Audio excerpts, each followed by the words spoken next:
د روحي خبري او معلوماتي ویبپاڼې ګرانو لوستونکو او لیدونکو سلامونه او ښې چارې.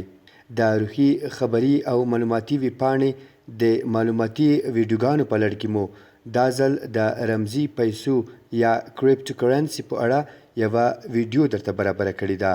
د روحي ویبپاڼې د یوټیوب چینل درسره لایک او سبسکرایب کړئ ترڅو زموږ معلوماتي او خبري ویډیوګانې پر وخت درته ورسیږي.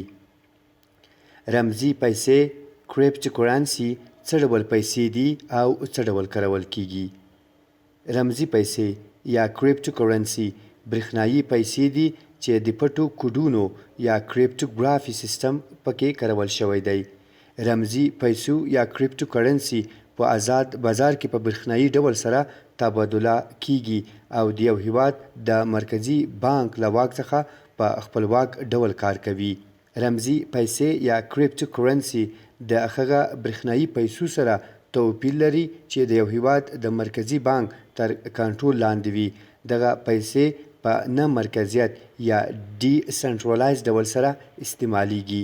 د رمزي پیسو یا کریپټو کرنسي لومړی پولي واحد د بیټ کوین په نوم سره په 2009 زیږدیز کال کې منځته راغی چې په اوسني وخت کې رمزي پیسې یا کریپټو کرنسي په بیلو نورو ډولونو سره هم بازار ته راوځي. بیټ کوین په اوسني وخت کې د رمزي پیسو نړیوالې پیسې دي چې تادیه پرې کیږي. په بیټ کوین پیسو سره راکړه ورکړه په مستقیم ډول د دوو کسانو ترمنځ صورت نیسي. بانک یا بل دریم شخص په منځ کې نه وي. بیټ کوین هغه کاغذي او فلزي پیسو ته نه دي ورته کومې چې په ورځني ژوند کې د خلکو په جیبونو کې وي او راکړه ورکړه پرې کوي، بلکې د کوډونو او نمبرونو په ډول دي چې د کمپیوټر او انټرنیټ پر مټ ترې ګټه اخیستل کیږي.